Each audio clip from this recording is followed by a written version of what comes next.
ಬಸ್ಸಿನ ಮೂಲಕ ಸಂಚಾರ ಮಾಡಬೇಕಿದ್ದು ನಮ್ಮ ಶಾಲಾ ಕಾಲೇಜಿನ ಸಮಯಕ್ಕೆ ಸರಿಯಾಗಿ ಸಾರಿಗೆ ಇಲಾಖೆ ಬಸ್ಸುಗಳು ವ್ಯವಸ್ಥೆ ಮಾಡಿರುವುದಿಲ್ಲ. ಜೊತೆಗೆ ಬೆಳಗ್ಗೆ ಸಮಯಕ್ಕೆ ಇರುವ 3-4 ಬಸ್ಸುಗಳು ಕೂಡ ಡಕೋಟೋ ಬಸ್ಸುಗಳಾಗಿದ್ದು ಎಲ್ಲದರಲ್ಲಿ ದಾರಿ ಮತ್ತೆ ಕೆಟ್ಟು ನಿಲ್ಲುತ್ತವೆ.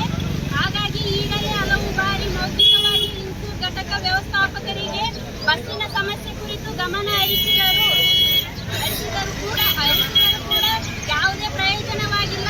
ಹಾಗಾಗಿ ಇಂದು ಮುದ್ರಬಾಳಿನಿಂದ ಲಿಂಗೂರಿಗೆ ಹೋಗುವ KSRTC 1344 ಈ ಬಸ್ಸು ತಾಂತ್ರಿಕ ಕಾರಣಗಳಿಂದ ಬೆಳಗ್ಗೆ 7:30ರಿಂದ ಕೆಟ್ಟು ನಿಂತಿದ್ದು ಸುಮಾರು 100ಕ್ಕೂ ಹೆಚ್ಚು ವಿದ್ಯಾರ್ಥಿಗಳು ಕಾಲೇಜು ಸಮಯ ವ್ಯರ್ಥವಾದ ಕಾರಣಕ್ಕಾಗಿ ಸುಮಾರು 150ಕ್ಕೂ ಹೆಚ್ಚು ವಿದ್ಯಾರ್ಥಿಗಳು ನಮ್ಮ ಗ್ರಾಮದ ಮೂಲಕ ಸಂಚರಿಸುವ ಬಸ್ಸುಗಳನ್ನು ತಡೆ ಹಿಡಿದು ಅನಿವಾರ್ಯವಾಗಿ